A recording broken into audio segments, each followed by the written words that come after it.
नमस्कार जनताटी स्वागत। रायडा सहर में निर्वाचन हिंसा देखा मिली फल शताधिक लोक आज रायडा टाउन थाना घेराव कर गतकाली राति में सहर नुआसाही और आंजियापेटा साही मध्य गोष्ठी संघर्ष हो जड़े युवक आहत होती। युवक जनक हेले नुआसाही अंचल उमेश हियाल।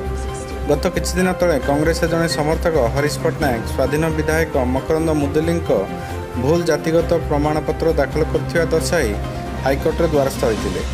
तेबे हरीश कहीं हाइकोर्ट गले ताकू नहीं नुआसाहीर किछि युवक हरीश को गाड़ी क्लोज करने सह उठे नहीं परे कांग्रेस प्रार्थी आपलस्वामी काड्राका समेत किछि समर्थक हरीश को उद्धार करथिले।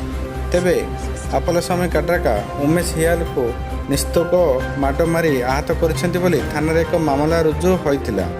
परे नुआसाही लोके तुरंत कांग्रेस नेता आपलस्वामी को गिरफ्त दाबी रे थाना घेराव करथिले।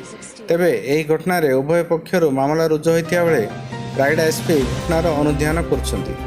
तेबे एने कांग्रेस नेता आपलस्वामी को प्रतिक्रिया मिल पारि नथिया बेले अन्यपटे उत्त्यक्त लोकों को घोड़ाया को जाई पुलिस लाठीचार्ज करछि। लाठीचार्ज बेले मध्य अनेक पुलिस आहत होइछंती। रायडारू तुषार रंजन साहू को रिपोर्ट, जनता टीवी।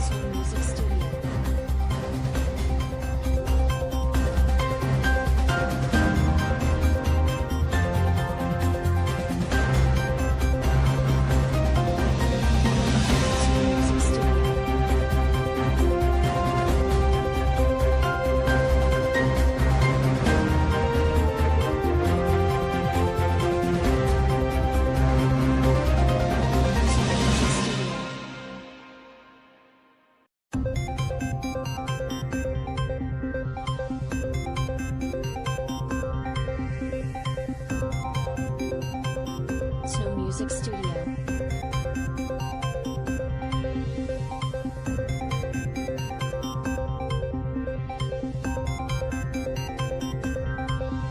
Snow Music Studio.